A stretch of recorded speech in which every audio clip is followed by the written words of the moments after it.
So what I've done here is I have used this sheet of 3/8 CDX plywood. It's going to be for the back of the cabinet, back of the storage unit.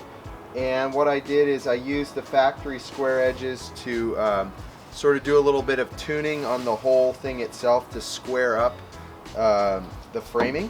And I'm just about done with that. I'm putting the last few screws in there. I used my T-square to make the marks so I can, I'll know where to put the square down the middle, but I got the outside perimeter done. I'm just going to finish buttoning it up here.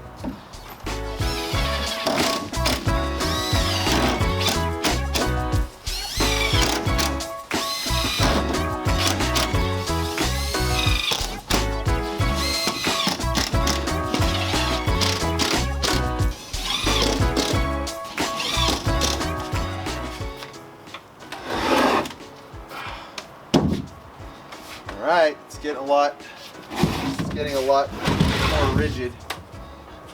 Let's see. Okay, I'm liking it. So I'm going to put the top on and the sides and the face, and then I got to start working on the drawers themselves. For the top of the cabinet, I used a different plywood. I used a cabinet grade birch. And the reason I did that, I know this is just a kind of a utility workshop cabinet, but I've done that with all the other workbenches we have in the workshop, and I really like the finish of the birch. It's a lot smoother and more finished, and even though we haven't really like stained it or anything like that, the way it wears in, kind of breaks in, it just ends up a lot smoother, and it's a nicer surface to work with, I think, on a regular basis. So that's why I chose it. It really holds up better, I think, than the plywood, the standard plywood. Anyway, so I'm just throwing some screws in here in the top.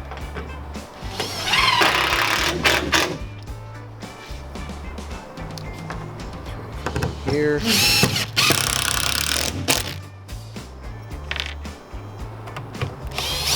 And I've basically just been squaring this thing up as I go. I'm not doing a super great job, but I'm just using the factory edges on the plywood to determine when it's square or not. And usually the factory edges are pretty good, a pretty good indicator. Anyway, so far I think it's shaping up really nice. Everything's looking pretty tight there. Now I'm gonna finish up the faceplate. And after the faceplate, all we have left is to start building the drawers, and then we're going to load this thing up, and it's going to be pretty awesome.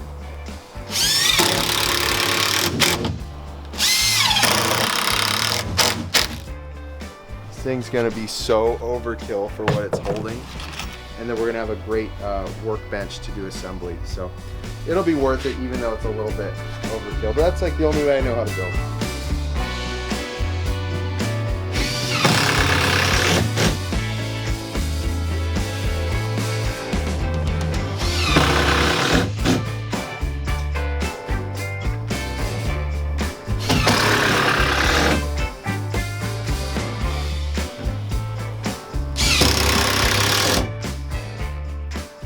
What I decided to do, I thought this would be prudent, is to build one drawer and see if it actually works before I go ahead and like cut all the pieces for all the drawers and find out they're all wrong. So I made one drawer, just finished it.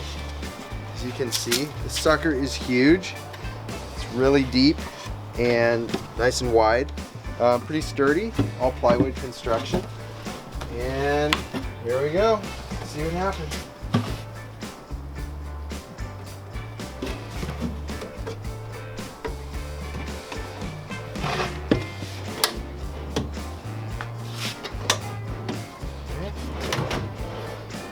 Voila, beautiful. Look at that thing. Oh, there. So anyways, yeah, it works really good. It fits. I've got my little 1/2 inch spacing. I can see the spacing's working out pretty good. About a 1/2 inch on the top, 1/2 inch on the bottom, and a little bit of overlap on the faceplate. So I'm pretty excited with it, excited about it, and I'm gonna go ahead and replicate this now and start ripping a bunch of pieces in the table saw and building these things out. After they're all done, I'm gonna put some kind of detail maybe right here to pull, or I'll put poles on the front. I'm not quite sure what I want to do yet, but I'll figure something out by the end of it. So I finally finished cutting all the pieces for the drawers. It was a lot of cutting, a lot of time on the table saw and then on the chop saw, but now I've got all my materials cut. I almost feel like this is one of those cooking shows, or like Bob Vila, this old house where everything's laid out for him. So I took all my measurements from this guy, and I liked how it fit, so I just applied it to this and cut everything. I'm going to put it all together at once and just trying to slam these things in there. So anyways, that's the next stage. Here we go. So I've cut all my materials for the drawers, and I was thinking one thing I'm going to do before I actually start assembling the drawers is to go ahead and I'm going to take all of the drawer faces, and I'm going to put a little bit of a routed edge on each one, and this is just going to give the drawers a little nicer feel when we're opening and closing them all the time. And then I'm going to do one other thing, just have some little grooves on the back of the drawer at the top and the bottom, so we can just kind of put your fingers there and pull it. I'd just rather have less things on the face of the cabinet for people to bump into, and I think it'll just be easier and simpler. Worst comes to worst, if I don't like those little grooves, I can always add a pull at a later time.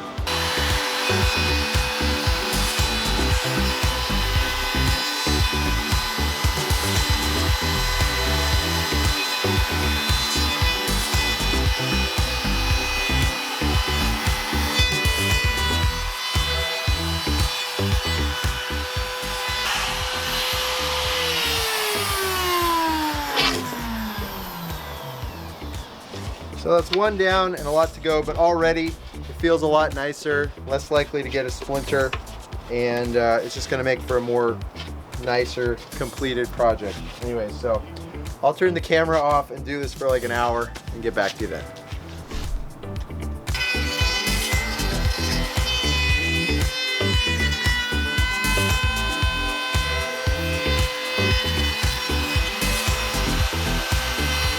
All right, so I finished routing this whole big old stack of the door faces, and now what I want to do is I want to make a little cove handle.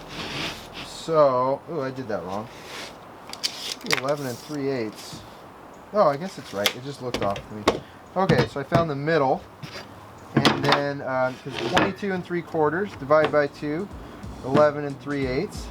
So there's our mark. I put the mark at the top and the bottom because I want a little handle on the top and the bottom, so either side that I try and access the drawer by, I get a nice easy spot to pull from. Put a mark here and here. All right. So what I want to do now, I need to change out the tool. This is obviously a 1/4 round bit, and I've got a box of bits here. What I'm going to go with is, let's see, I got a 1/2 inch cove, and that looks like all I have. So I'm just going to play with this 1/2 inch cove and make sure I set it to the right depth. That.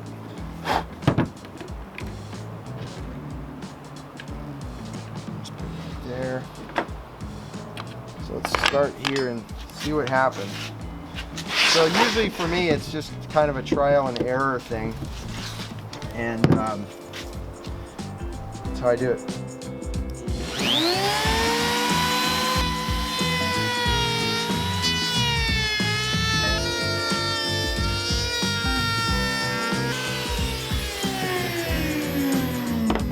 Okay, so I just did this on the first go, and this is basically what I wanted.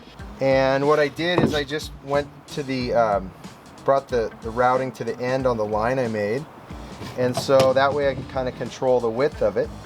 And this is just what I wanted. A nice little thing I can reach my hand in and pull.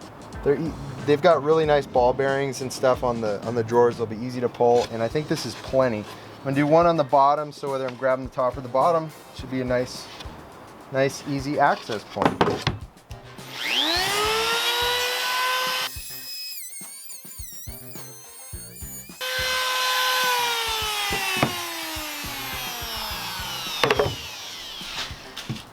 So one little tip I thought was worth mentioning is that I got this huge stack of material that I need to put these marks on.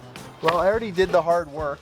I made the measurements and I put the marks and all that. And rather than trying to go through that whole process again every time, you should always look when you're doing carpentry or, you know, any kind of you know, framing or construction type stuff is to make your job easier. And if there's little marks or indicator marks and things like that, and you don't have to measure, don't measure. It'll actually be more accurate. So what I'm doing here is I'm going to make a stack of the ones that I have marked, and then I'm going to bring the new pieces over, line them up, and I can make my mark just like that. All right, one down, 10 more to go. Okay, so I've built 2 boxes so far, or 2 drawers, I should say, and coming out good. But in the process of this, the first one I just kind of eyeballed it. I don't know if you can see that, but I just eyeballed where I would put the screws. I knew I needed to set the screw at 1.25 inches in. In any case, I started going, oh, well, I should make it uniform. So when you look at the cabinet, even though this is very utilitarian, it would be nice if everything's spaced the same. So I went through and I kind of mapped out the spacing. I did it on this board. So what I did is I went 2.25 inches down from each corner, or in from each corner at 1.25 inches, and then I drilled a hole. And so once I did that, now all I need to do in order to make this template work for me is go ahead and set this over each piece and then drill using these pilot holes. And I'm going to have all my screw locations laid out, and that's going to make the job a lot easier rather than going through and trying to locate those holes every time. This is a pretty short bit here, and let's just double check. It does not actually pass through both pieces of wood. So if you put the template on top, make sure everything's lined up nice and square. And I always recommend I always use my speed square to just give me a flat edge that I can trust and to help line 2 pieces of wood up together.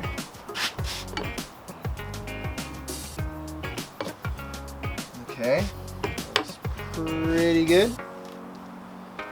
And I can just go through and get each of these.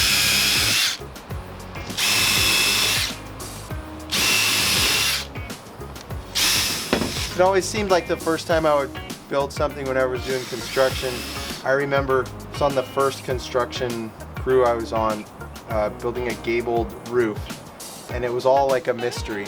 It was like magical, each piece that you did, and you had to think through everything, but you do a couple of them and it takes all the mystery out of it. After those second 2, I'm like, you know what, there's got to be faster ways to do it. So always look for little helps, little jigs, different ways of setting it up, and I guarantee you by the time I get done with this project, I'll have it down to a science, and even from there I could probably make it a lot faster, but this is what we're doing today. So, got our nice little pattern, ready to keep going with this pile.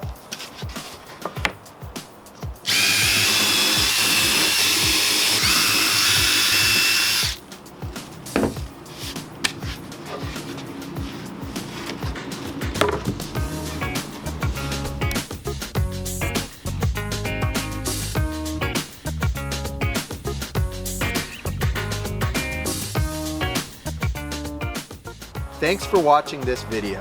If you enjoyed it, hit the like button, leave a comment, and subscribe to our channel for more weekly content. And make sure to click the bell so that you'll be notified every time we post something new.